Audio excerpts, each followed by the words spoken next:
Hey everyone, welcome to another edition of the Bullet for the weekend. This is the weekend edition of the Bullet, actually. It's June. I even tried to jump the month. It's June 17th, 2023. I'm Paul Lathrop. I'm the Deputy Director of New Media for the Second Amendment Foundation. Joining me today is supposed to be Charles Heller. I'm getting myself back at me. I think Mike just turned down my volume to him, so that killed my voice to me, which is good. Thank you. I was getting delayed in voice return, and it just was bugging me. Charles Heller's supposed to be here. As soon as he pops in, I'll put him up on the screen. Also joining me, Mike Piwowarski, fresh off of Arms Room Radio this afternoon, and Rob Morse, Self-Defense Gun Stories, is joining us today. We're going to be talking about the topics of the week.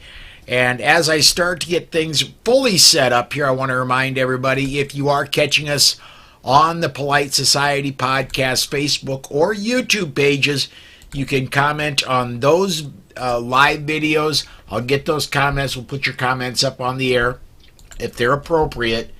I'm not going to put death threats or anything up on the air. I don't like the Secret Service, and I don't want them to visit me. So we're going to put appropriate comments on the air. We'll discuss them. But if you want to get in on the conversation, that's an easy way to do it. If you're catching us anywhere else other than the Polite Society podcast feeds, we may get your comment, we may not. Give it a shot. If you don't see your comment pop up after time, just go over to the Polite Society podcast feeds, put your comment in there, and we'll get it. So, guys, let's go ahead and get started here. Rob, looks like the first one we've got, this came out of what DC? You want to read this one, man? Right. This is inside baseball for us political junkies. The House passed a resolution. It overturned a fairly controversial Biden administration gun regulation. House Republicans repealed, essentially, the Biden administration rule that tightened federal regulations on stabilizing braces. That's an accessory that was used in several mass shootings. It's not clear that it influenced the mass shootings that much. The resolution passed pretty much on party line vote. Now here's a little wrinkle in that. Two Republicans, I believe, joined against it, and two Democrats voted for it. The Republicans, as they were passing it, said, hey, this restriction on a firearms accessory, that's not in the law. You guys jerked that out of whole cloth. That's called executive overreach, and stop it. It was introduced by Representative Clyde out of Georgia, and now it goes to the Senate, who will ignore it because of the Democrat majority in the Senate. If it did pass, President Biden has promised a veto. Overriding a veto would require 2/3 majorities, which we don't have in the Senate, and I don't even think we have it in the House. No. The rule issued by the BATFE treats guns with these accessories like short-barreled rifles. Those are NFA items, like a short-barreled shotgun, and that's been regulated since the 1930s. Gentlemen, comments? Well, first of all, I want to mention that Charles Heller is with us from Liberty Watch Radio. He's I've got him in, got all the screens set up, so he's on camera now. On this one, I honestly think with the political setup in Washington D.C. that right now, this is a little bit of theater. It passed the House. It's zero chance of it getting all the way through unless it goes through in a big omnibus bill, something like the National Defense Authorization Act that we have to deal with every fall. All kinds of bad things end up in that. Maybe a good thing will end up in there. But for right now, this is just a little bit of theater. I don't see anything really happening with this for several months. Anybody else want to comment? Oh, definitely. You're absolutely right. I agree. This was a show bill. It was never going to pass through both houses and then get a veto and then get signed or overcome a veto, but it could influence legislative intent. Because I can imagine the ATF saying, yeah, the legislature really meant to include this. And then somebody holds up this bill and says, not according to this vote, they didn't. Yeah, it is nice to see Republicans working together there, right? You know, at least they can do that. I agree. It's largely symbolic. I think they all want to say this, at least for the campaigns, right? That they're all pro-gun, and they know doing this it was not going to pass. So it was an easy vote yes for the Republicans. Agreed, Paul. I'd love to see this in the omnibus. It won't happen because that'll be that's where you put the Ukrainian and Chinese relief fund money. Yes. You don't put stuff like gun control in there. Well, I thought the Chinese relief fund money was the ones that got paid to Biden. Well, we're funneling it through the Corvette in Delaware, and then it goes to the Ukraine. Yeah. All right. Charles, you want to comment? You missed the first part of it. Do you want to comment on this one, man? It's virtue signaling. Yeah. Hard to argue that. Yeah, I don't have an argument against that. Simply because of our descriptions before, that's exactly what it is. Our next story, I'm just going to go ahead and read a bit of it.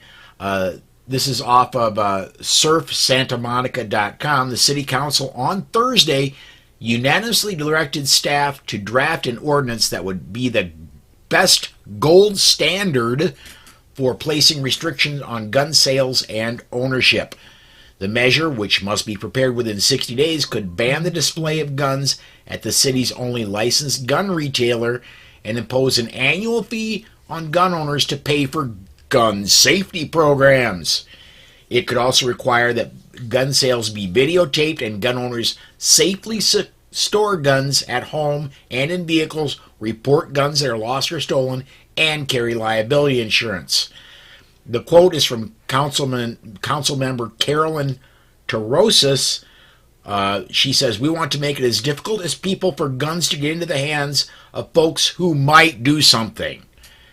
I don't know, like maybe defend themselves or, throw over a tyrannical government or, they might do something.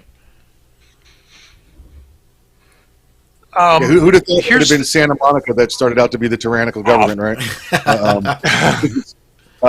There's a couple quotes in here that I love. The one that says, Councilmember Phil Brock noted that Big Five Sporting Goods was the only store in the city licensed to sell guns and worried that restricting that right could open the city up to a legal challenge.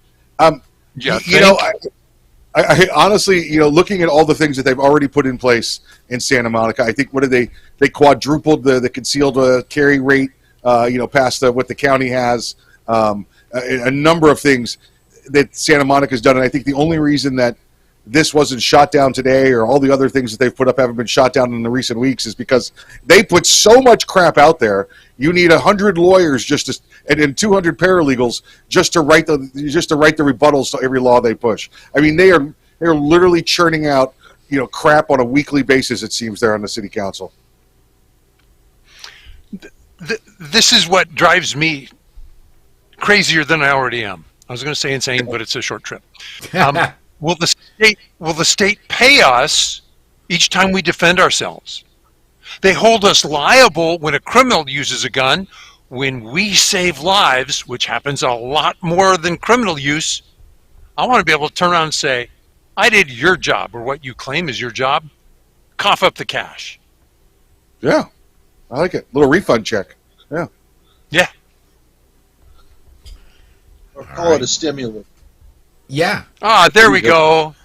There you go. Better yet, what is it? A gun industry public safety stimulus. Yeah, there you go. Yes. Yeah, jobs. Yes, good. Crime, public safety, and jobs. You guys can do all my writing. You're awesome.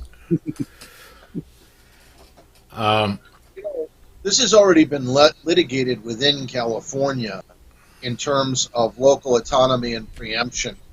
And the state Supreme Court in California has already pre-overruled this type of legislation. So again, we have, I sound like a broken record, but what we have here is virtue signaling. Yeah. And I'm okay. Now I've got, when I discussed this earlier this week, I believe it was with Alex Uli I discussed this story. I remembered that there was another ordinance like this already in California. I could not remember the name of the city. I do now. It's San Jose was the city that passed something like this.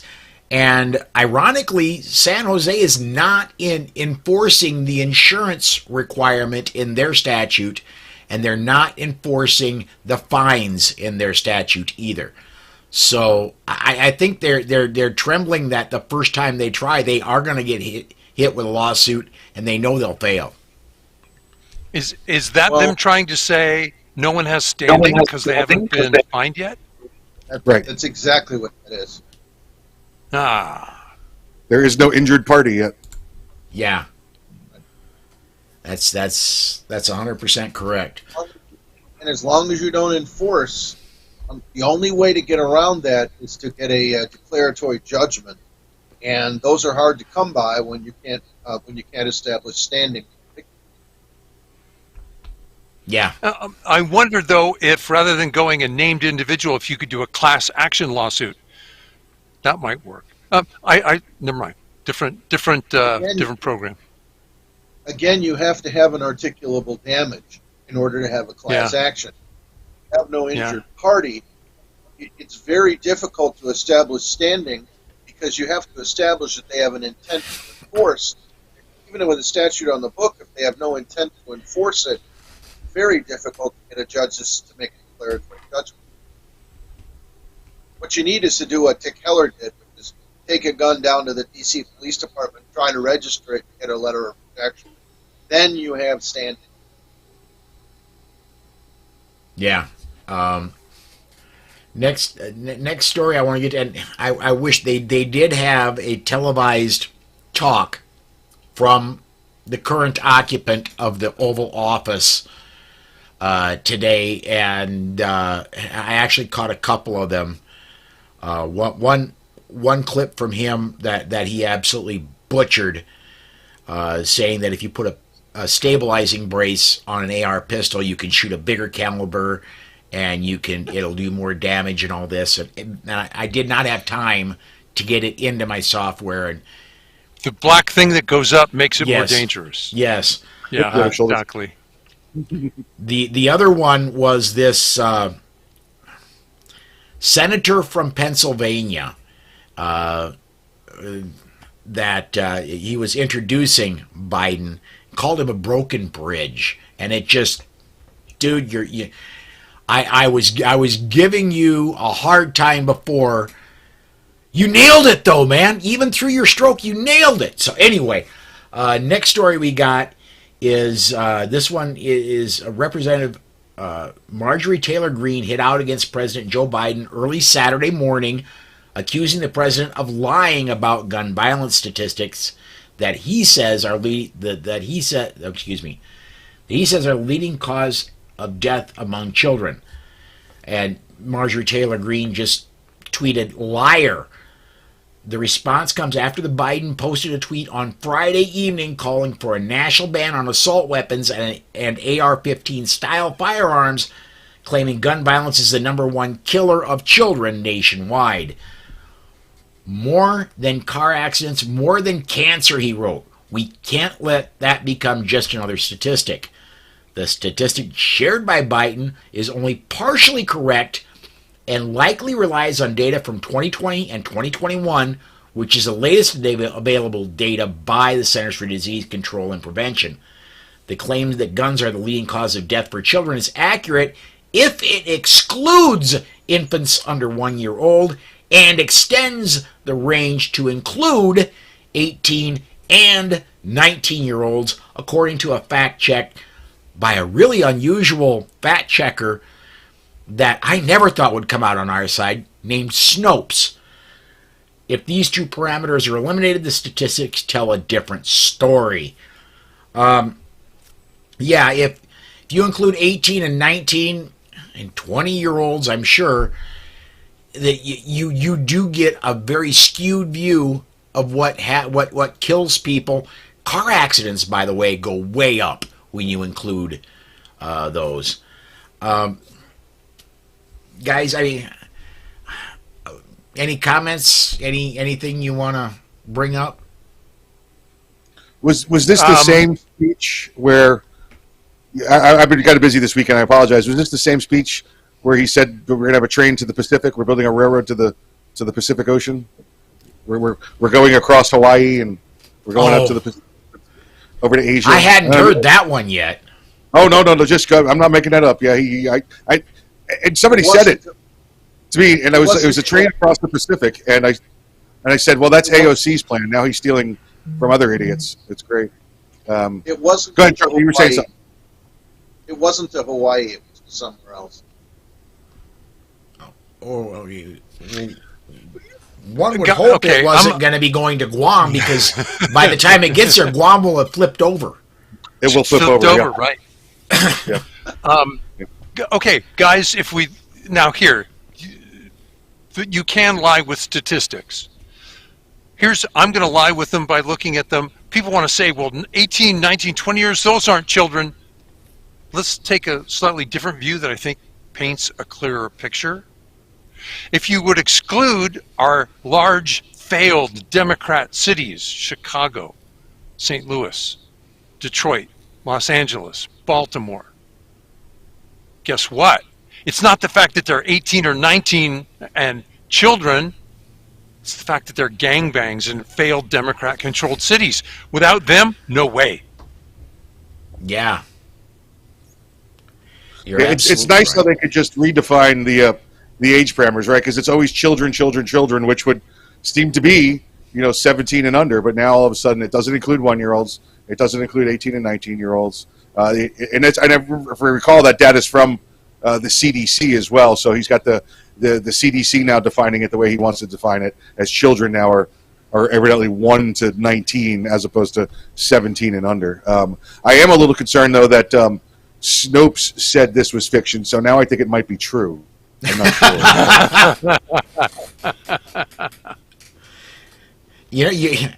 Again, it's hard to argue with that logic, Mike. I mean, yeah. Let me get to some comments in here quick. Want to go my take, and I have no way to support this or not. My take says the number one killer of children is abortion. Whoops. And Charles disappeared on us, and I got to get that fixed here real quick. I can still see myself. Okay.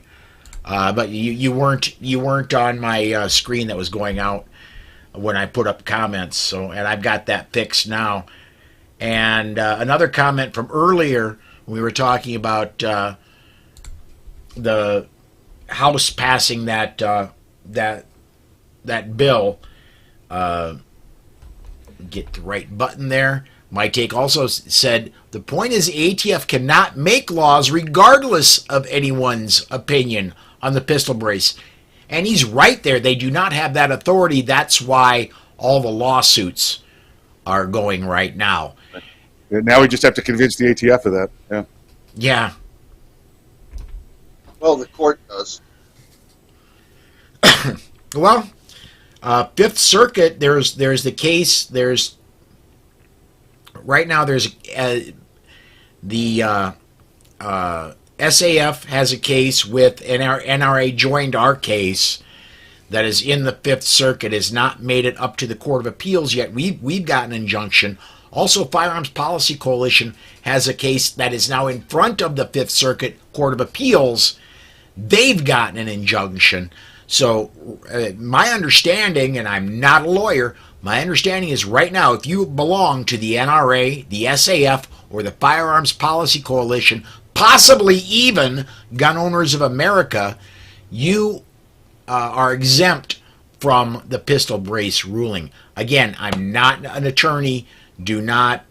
I would not take an AR pistol to the range right now with a pistol brace attached and say, oh, gee, look at what I got. I wouldn't be doing that right now, but I also wouldn't be destroying the brace. So, And that's on the federal level. Make sure you check your state laws first. yes. Mine are separated and not in the house. Yeah. And I'm not going to get into giving legal advice. So, let's go. Rob, you want to take our next one about Oregon? I do, yeah. This is bad news, but we've seen it before. And it's about as official as it can get. Senate Minority Leader Tim Knopp made a deal with the Democrats in Oregon, and you and I, as gun owners, were on the chopping block. Personally made firearms, and that's a lot easier than it sounds. These are Lego sets, guys. They'll be banned under Knopp's sellout, while there is some talk of getting something for his sellout if the record that it wouldn't apply to AR-style uppers. We have no reason to think they're actually going to change the language of the bill to clarify that. It doesn't matter. Americans have a very long and very proud history of making and modifying their own firearms. Some out of inspiration, some out of necessity. And some of the best inventions in firearms technology were made by individuals in their own shops, in their own garages, at their own dinner tables. Courts have already declared that banning them or requiring serial numbers is unconstitutional. That doesn't matter to the Democrats in Oregon or to the Republican minority leader and his handful of followers who went along with this deal. I'd like to comment personally, we'll eventually win this lawsuit given the Bruin decision, but that takes time. Oregon is counting on legal delays so that Democrats, they hope, will by then have packed the U.S. Supreme Court. You're right. When Washington passed their assault weapons ban, SAF had their lawsuit filed within an hour. When Maryland did something similar to what New York did with their concealed carry law, the ink was barely dry, and we had filed. It was within the same day we had filed a lawsuit. But I mean, these lawsuits take cubic dollars to get through, and we've got a lot of members, but we need help. So I guess that's. I'm going to put a plug in here, saf.org/join. And if you're already a member, kick in another $50. Let's get some more of these lawsuits through. When I was shooting competitively, this is for sport, not professionally, I pretty much wore out guns. And the only thing that probably remained original was the part with the serial number. However, that's not considered homemade. To me, that's like I jacked up the car, got rid of the car, but kept the license plate in place and made a new car. Somehow we're going to call that an antique? Boy, you have to stretch. I'm sure it makes the ATF happy, but it is a stretch. Hey, Rob, I want to take Rob to task here for just a second. Sure. Rob, you said these things were like Legos. I have had Legos in my youth. You are a nuclear friggin' engineer. For you, it may be Legos. For me to go to my computer with a 3D printer and make a firearm out of it, it's a little beyond Legos for me. But these days, the thing that I love about people with a 3D printer are so creative. I've got a firearm. Okay, they'll keep the internal contours the same. Outside, they can do anything they want. You want it to fit your hand. You want it to do this, to do that. Have a rail, not have a... I love their creativity, Paul. Yeah. I'll say that the handguns, the kit guns like the Glock style or whatever they are that you get, I think those are doable by the average man. Don't need to be a nuclear physicist like Rob there, but I think it's a pretty simple process. The AR, 80% lower receivers. However, on the other hand, I think the the success rate of converting one of those into a working firearm is something like 1 in 100.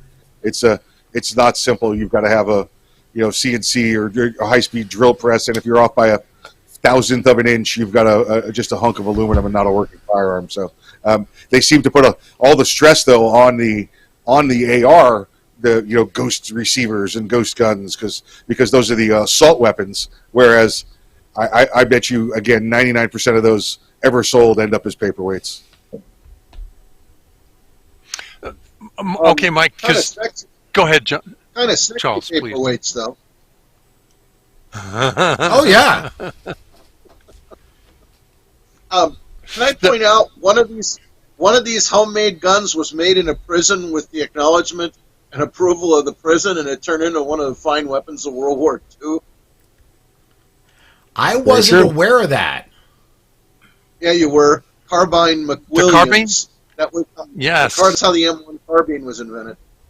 So in terms of a history and tradition, you could show them a movie. I'm not sure if Jimmy Stewart was in that or not. You can show them a nice American movie about homemade firearms, and that would be it. From the 1940s or 50s when that movie was made. Probably 50s. Just a thought. 1952. Okay. Well, and yes, Jimmy Stewart was in it. Okay. Want to get a comment in from My Take here real quick. He says, cost more to make at home also. Only the first time. There's economies of scale when you make your 47.2 millionth. And we'll be getting to that story in a few minutes. When you can make 47.2 million of them, there's going to be an economy of scale. Then it will cost less. So, and we'll get to that story here in just a few minutes. First, we got two more stories to go before then. Maine Democrats failed to, the Maine House of Representatives defeated a measure Tuesday to enshrine a 72-hour waiting period before gun purchases. Maine sticks out nationally as a Democratic-controlled state with a strong hunting culture that combines loose gun laws and high levels of gun ownership with lower levels of gun mortality. Although federal data from 2021 showed the latter was the highest in New England. Voters in 2016 rejected a referendum on mandatory background checks and on background checks on private gun sales. Mike, I remember you and I talking about this one. Maine is a little bit of an odd duck in the states. It's an extremely rural state, and yet it leans pretty heavily Democratic. Still, the people don't want anything much to do with gun control there, man. Yeah, it is a weird state. If you've ever been there before, but it's been in the cradle of the Northeast. It's been a Democrat state for so long. It's never going to change. Even though Portland, the most populous city, is still under 70,000.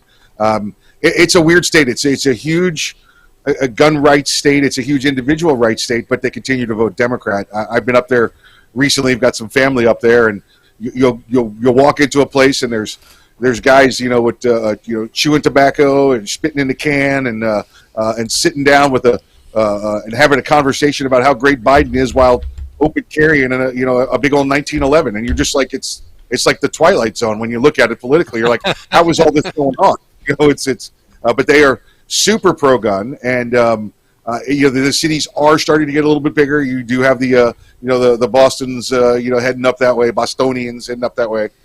So it's interesting. I think because of their slow rate of growth, this will probably continue to be shot down for at least a couple more years. But it's on the rise. Look, here it is. They got their opportunity, and they're gonna try and slip some more gun control into it. But again, it's weird. It was as common to open carry there as it was when I was in Georgia. It's that pro gun. So it's really weird to see this going on there. Real quickly, I just looked over at handgunlaw.us, and believe it or not, even though it's democratically controlled, Maine is a permitless carry state. They are one of the 27. Yep. That's what I'm saying. It's weird. They're super pro-gun, you know. Guys, there is one factor in Maine that changes the equation. They have a wonderful submarine there that's counterbalancing. Okay. There's something that about these waiting period laws that always bothered me. They say we want to stop crimes of passion. We want to stop somebody who will go get a gun and impulsively do something criminal with it. One, how about somebody who goes out and buys a gun and does something impulsively defensive with it, like a domestic abuse survivor, a sexual assault survivor who goes, I don't want to be defenseless ever again. Oh no, you need to wait 3 days. Excuse me, say what? And then the other thing that bothers me is you could have 5 guns. You want a 6th one. Oh no. We want to make sure you don't do anything impulsive with a gun, even though you've already got 5 of them in your hands. It makes no sense. Which is why I think they're lying to us when they say why they're passing this bill. Yeah. Well, and I'm glad it failed again. So, next one I want to get to, this is a press release from the Citizens Committee for the Right to Keep and Bear Arms. That's SAF's sister organization. The Citizens Committee for the Right to Keep and Bear Arms today promptly applauded Iowa Senator Joni Ernst's introduction of legislation to prohibit the Internal Revenue Service from arming its agents. Ernst is calling her measure the Why Does the IRS Have Guns Act. That's a really good question, said CCR-KBA Chairman Alan Gottlieb. Why has the IRS spent millions of dollars on weapons and ammunition since the start of the coronavirus pandemic 3 years ago? According to a published report, the agency has spent $2.3 million on ammunition, another $1.2 million on ballistic shields, $243,000 on body armor, nearly $475,000 on Smith & Wesson rifles, and $463,000 on Beretta tactical shotguns. And notice we haven't got to handguns yet, and it's not in the report. So, another quote from Alan Gottlieb. One has to wonder whether IRS agents are working for the taxpayers or preparing to go to war against them. The worst thing people should ever face from the IRS is an audit, not a firing squad. And it goes on to say that if the legislation passes, again, zero chance. If it were to pass 120 days after enactment, it would require the IRS commissioner to transfer guns and ammunition to the GSA, where it would be auctioned off to FFLs to help bring down the federal deficit. I've been kind of looking into this since Thursday when this came out, and the FDA, the Food and Drug Administration, has a SWAT team. There are armed parts of every federal agency with the possible exception of the National Weather Service, and I'm not positive about them.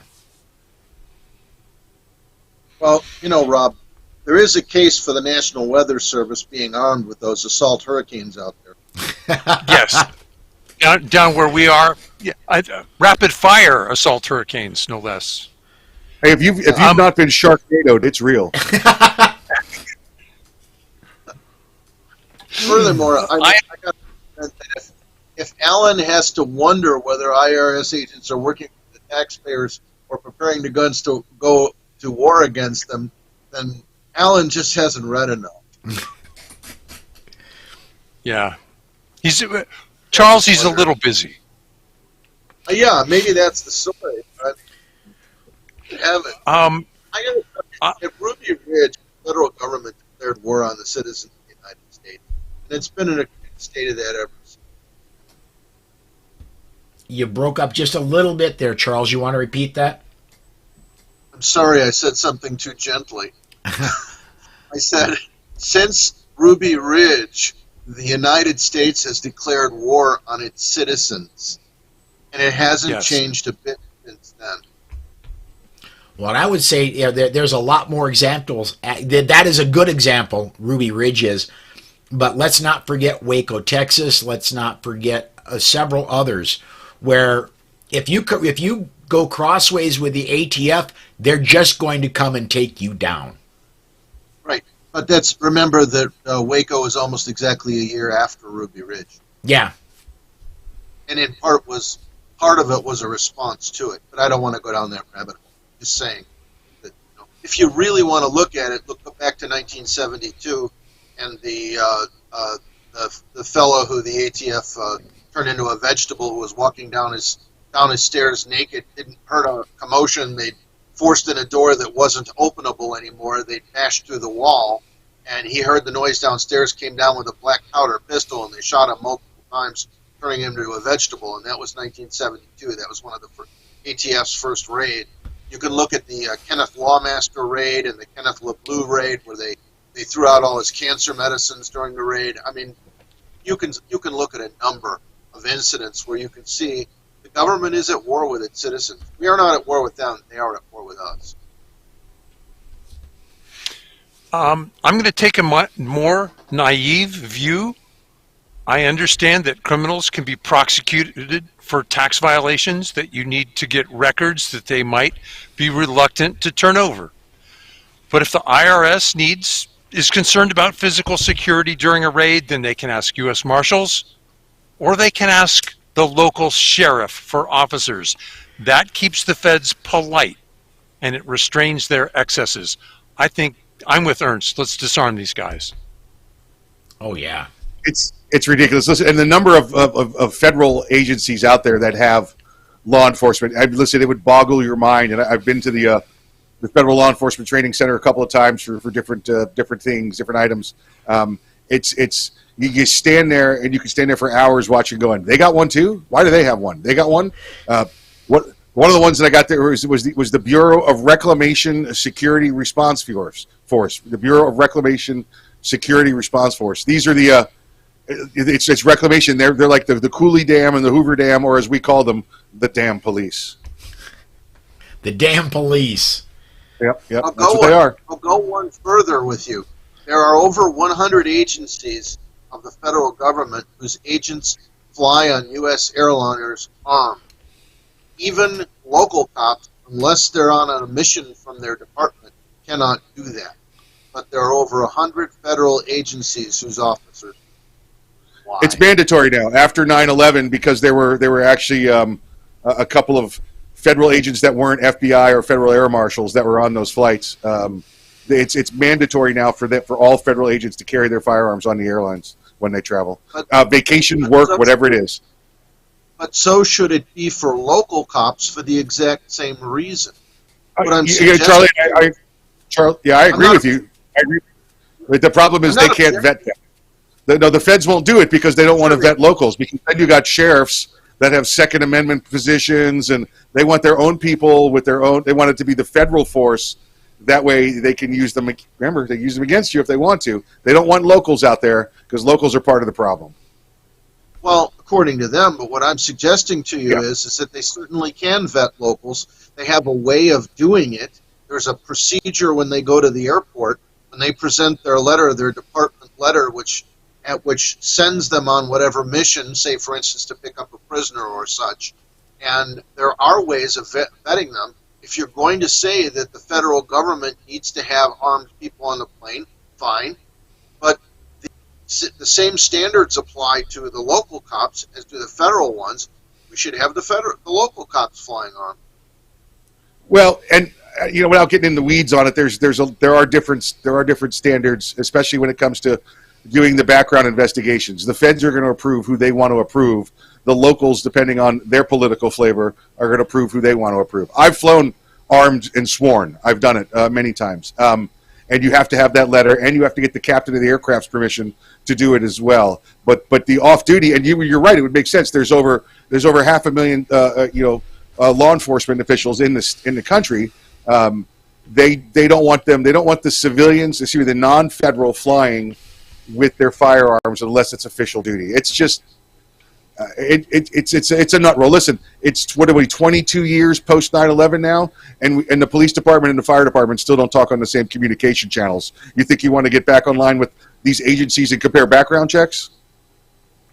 Actually, I can tell you from personal experience, they do talk on the same channels, or they have them available to each other. Tucson was part of a project outside the 911 center multiple times. Yeah, and that depends largely on the jurisdiction, but it's not nationwide. It may not be nationwide, but I'm telling you, it is available if they want to. So if they can talk on the same channel. All right, this is one I've been wanting to get to for 40 minutes since the time we went live. Rob, you got your name on this one. You want to go ahead and take this one, man? Yeah, that just means I look down and steal the goodies before you can get to them. Wow. Progressive activists claim to be concerned about gun violence. So they have a very unusual campaign that they think will help them pass more gun control. They're claiming to want to buy an AR-15 for every eligible black American. Could I self-identify as a black American to get a gun? They say this will scare Republicans into supporting more gun control, and therefore they get more gun control legislation through the legislatures.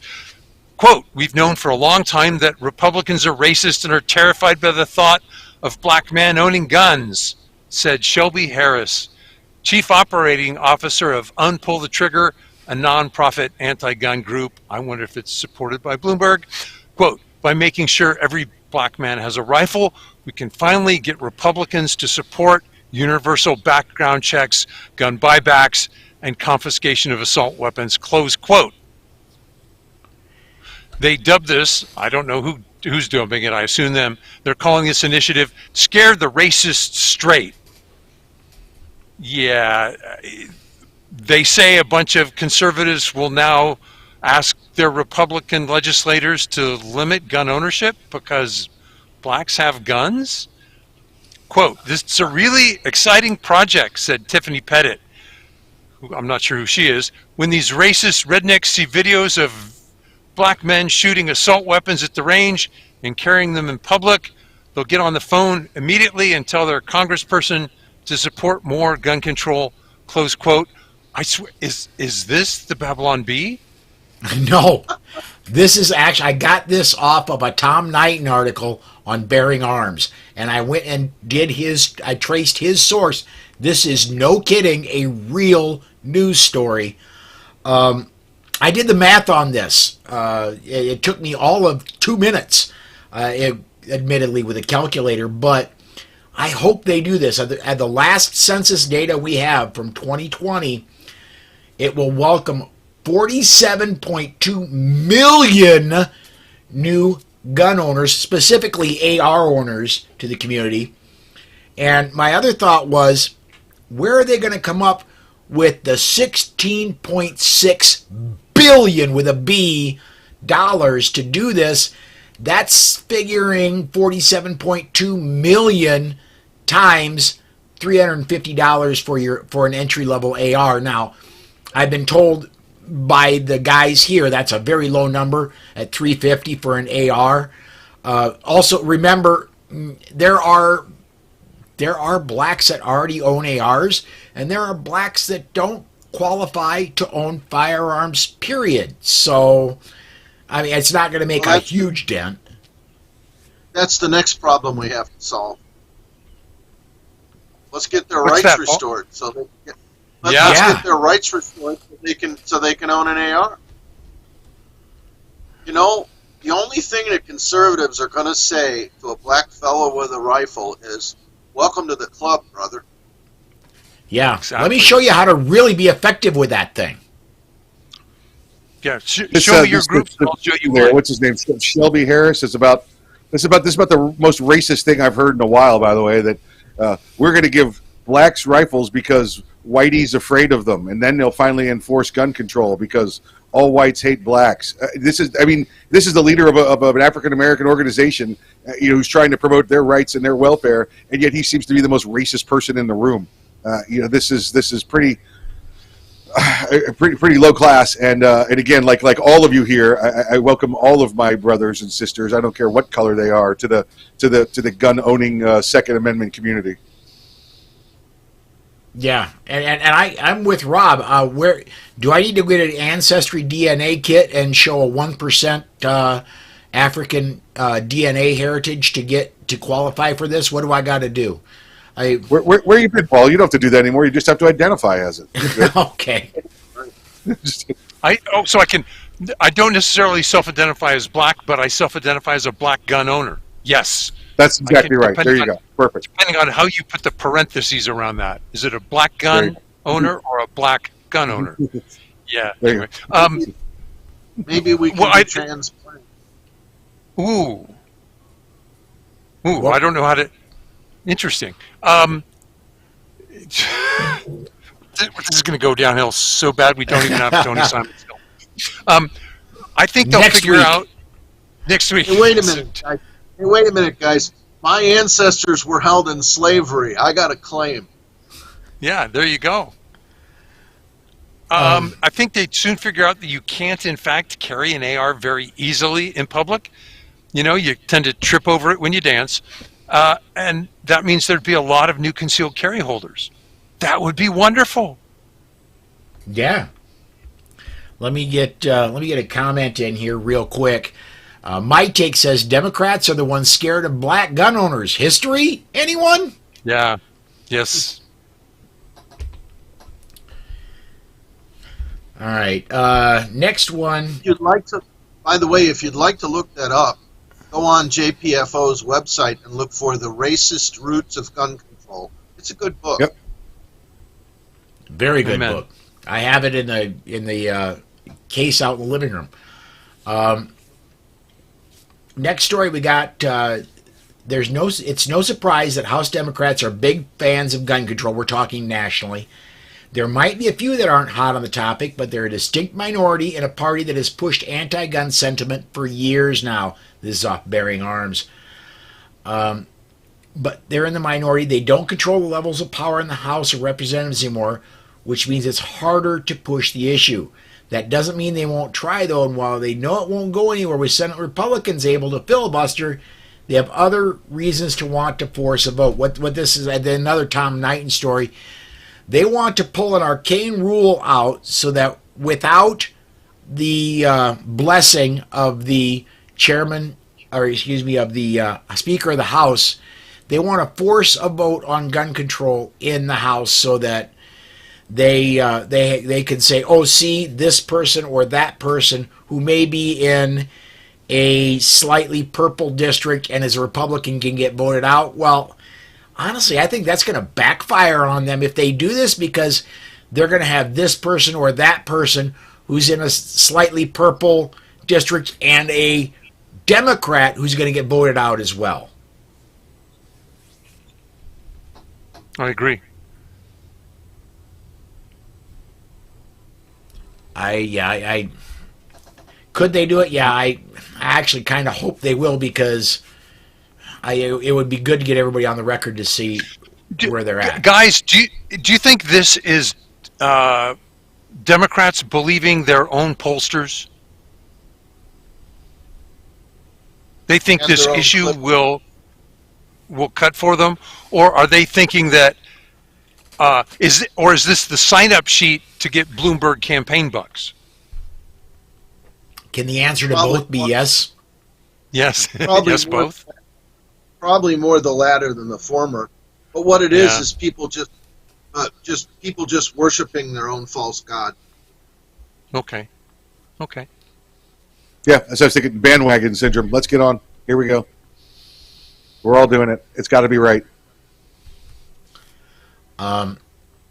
Last story we got for today, so we may have to stretch this one a bit, guys. Opposition to Tennessee red flag law special session grows. The opposition to a Tennessee The opposition to a Tennessee special session where red flag gun law legislation is set to be considered has continued. The Tennessee Faith and Freedom Coalition and country music artist John Rich both objected to the legislation and the August 21st special session. The governor of Tennessee is trying to strong arm representatives to vote for a rebranded red flag law in our state, Rich wrote. Can you believe that? Just another rhino in sheep's clothing. This attempt at disarming Tennesseans will fail, I promise you.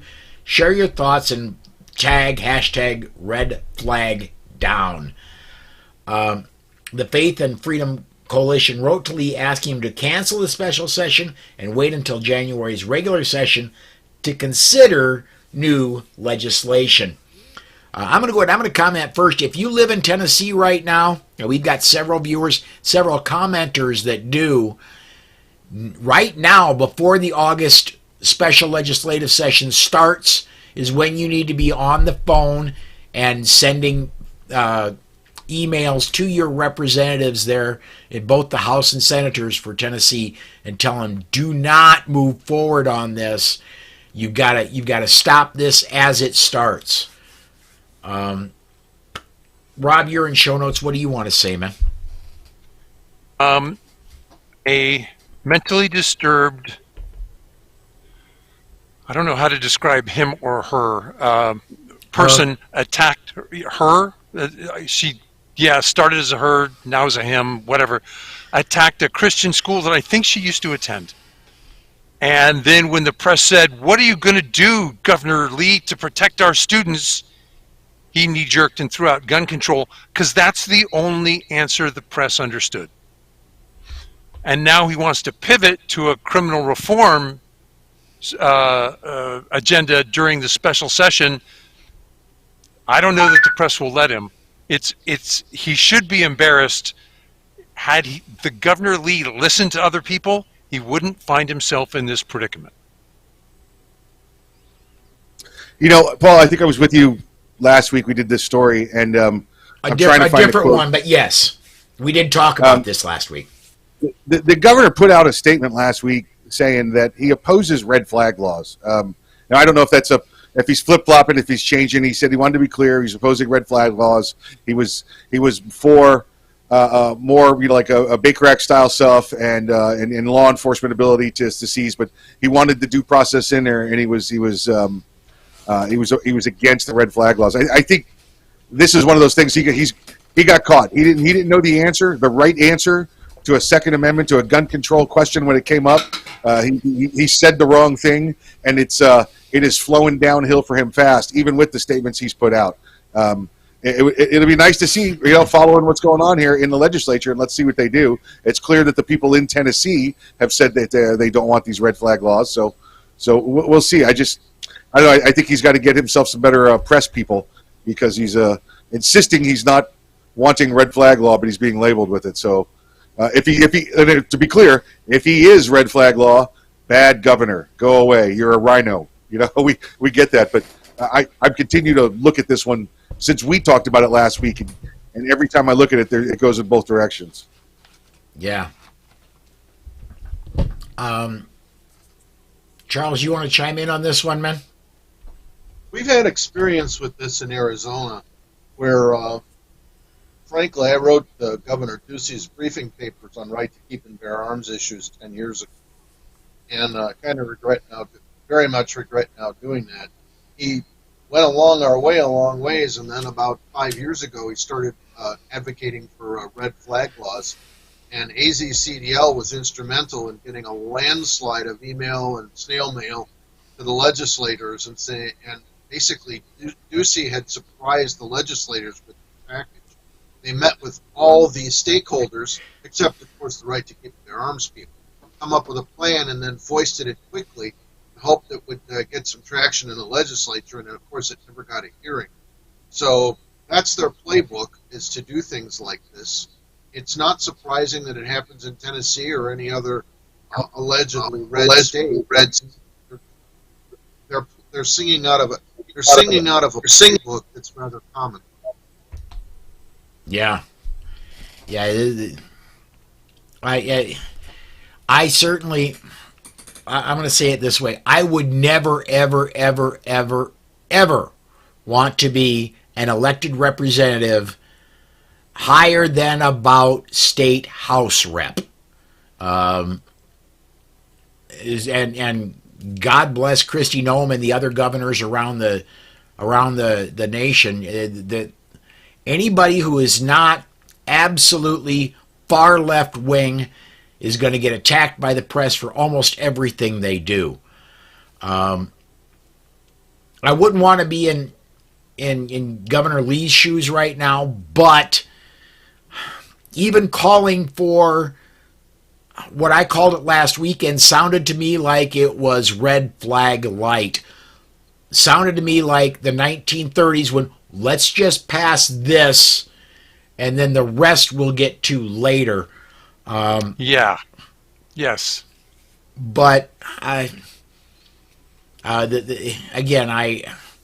Mike, I give you a lot of deference, and when you and I had that discussion last week, I as well went back and looked at it multiple times, and yeah, again, I'm right there with you, man. Part of it looks like he may not be as bad. Part of it looks like it could be worse then. Yeah, and I'm trying to pull the quote up now just so we have it. It was in the link you sent out to us last week. I can't get back to it in time. And I think every one of us here, we all agree that these red flag laws are just a cover to come take your firearms without due process.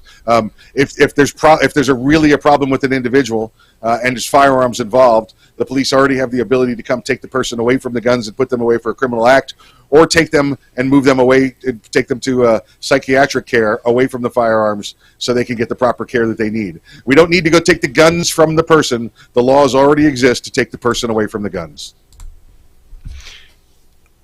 Is this a failure of... Go ahead, Charles, please.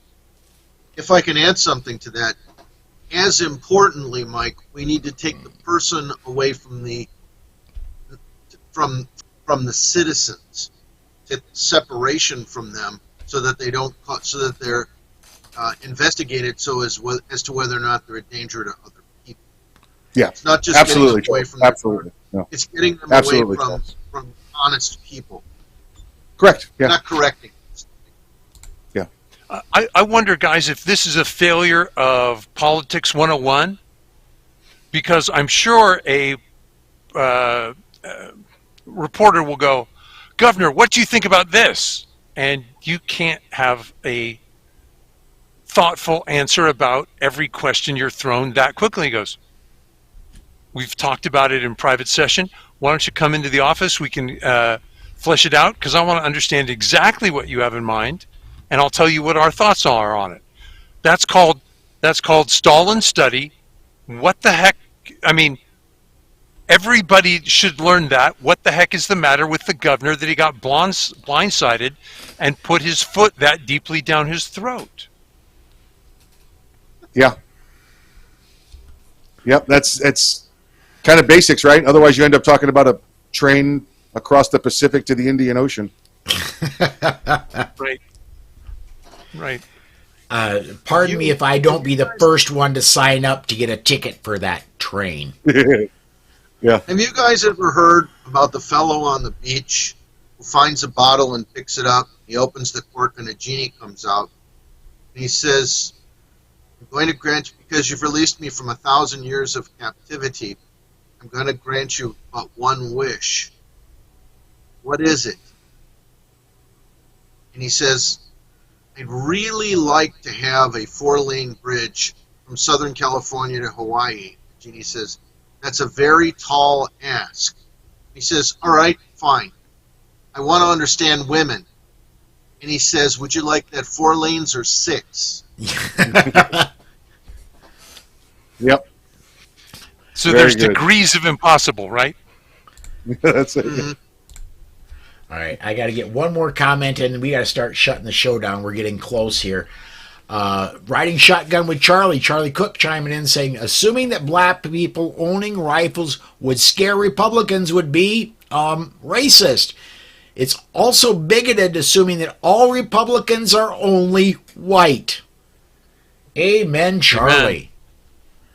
Yes. Amen. Can you spell Colin Noir?